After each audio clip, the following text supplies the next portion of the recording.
Based here in Manchester. Welcome to the programme. Thank you very much. How are you? I'm very well. Well, thank you very much for coming in tonight. So let's talk a little bit about yourself, and then we'll talk about Asian diets and health matter in a moment. So how did you start your life becoming a nutritionalist? I've been in the field of nutrition for the past 15 years. Right. And currently I'm working as a naturopath nutritionalist. And the main reason how I got into this is because of my own personal health issues. Right. It was back in 2010 when I was suffering from severe fatigue, and it could not really be diagnosed what it was.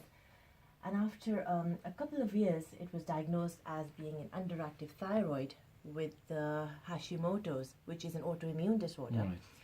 And I was advised by my doctor to go on medication for the rest of my life.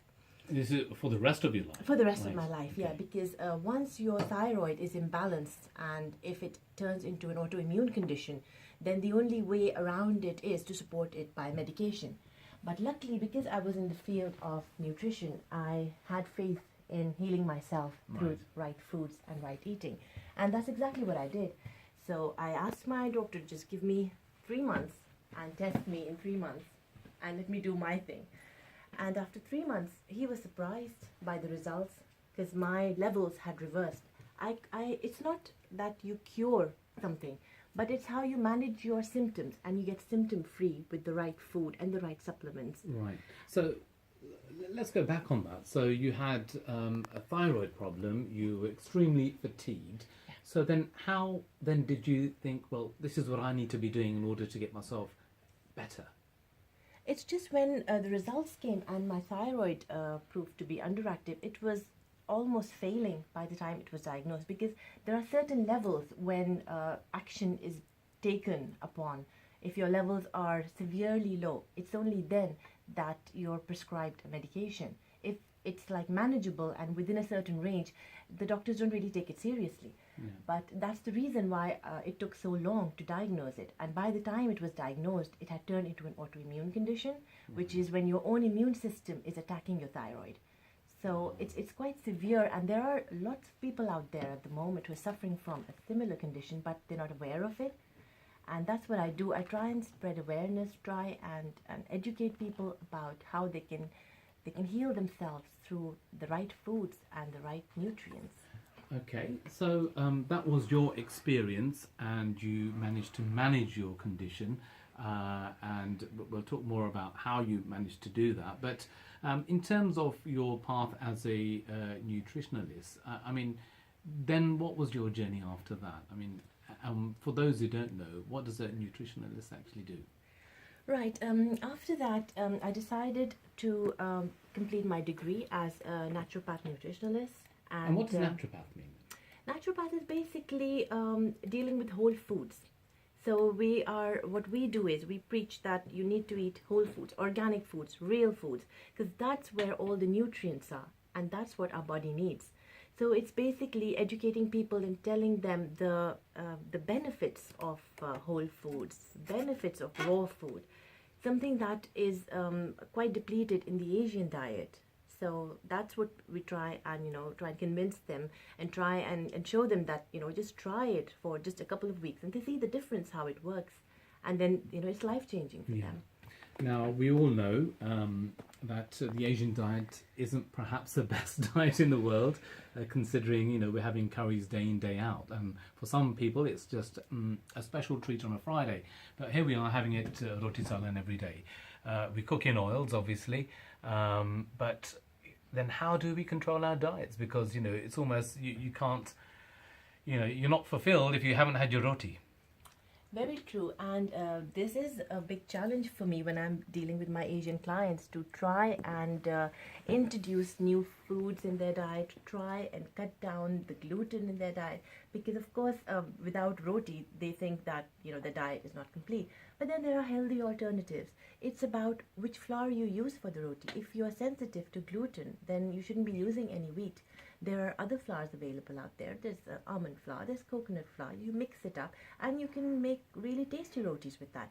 Similarly with the oils, we need to educate people about the right kind of pure oils that they should be using. It's not just, any kind of vegetable oil that you just get off from the shelf. Yeah, corn oil is very popular. Ghee is still very popular. But some people say, and I don't know whether this is right or wrong, that we should. It's okay to use a bit of ghee, and it's not as bad as they all made it out to be. I don't know whether that's going to be, your cholesterol levels are going to go up there. But I mean, what's the theory? It's in moderation. It's the balance. So if you're having even the good things in excess, it's going to harm you.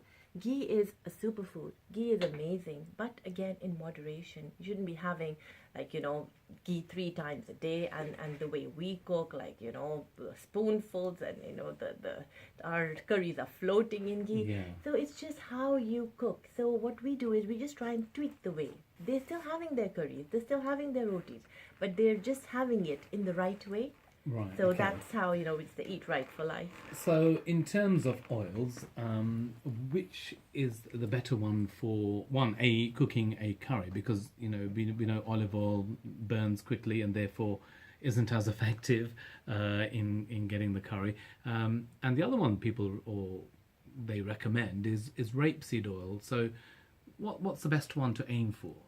The best oil to cook in is coconut oil. Raw organic coconut oil, because it contains medium chain fatty acids, which are extremely good for us. It's very healthy, it's very antimicrobial, and it's got so many benefits that I'd say coconut oil itself can be used for everything, not just for cooking. It's good for the hair, good for the skin. So a jar of coconut oil would benefit you in multiple ways, not just by eating. Even having it raw, it's got an amazingly satisfying feeling. You just have it with a handful of nuts, especially people who try to lose weight. Yeah. So coconut oil can be used in so many ways. It's just about, again, giving them the ideas how to do it. And then what about some of the alternatives then from those are the oils, but then something else away from curries? So let's say, for example, should people also be introducing Western food, European food, or Chinese food into their diet, and not just stick to roti salan and rice and biryani, all the good stuff? What we do is that we treat our clients as individuals. So something that might be beneficial for me might not be beneficial for you, because our genetic makeup is different, our background is different, how we digest food, how we absorb food. So we need to see how a person is actually handling the food. And it's not about a Western diet or an Asian diet. When we give them a diet, it's just about whole foods and nutrient-dense foods. We don't have the concept of having large salads. If we say have a salad, it's just going to be just a handful of maybe cucumbers or lettuce. But that's not enough. In order to get all the minerals and to get a nutrient-dense meal, you need to have a larger quantity. So it's basically trying to get people to understand the quantity that they should be eating. And the quality, of course, that some of the foods need to be organic because of all the chemicals and the pesticides in them. They're it's not basically doing you any benefit if you're having them. So it's it's a lot of things that goes into making a diet plan. Right. Okay. So we will talk more in the future.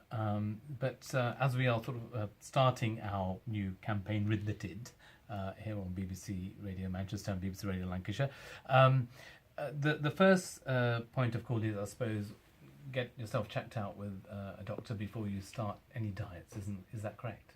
100%. Yeah.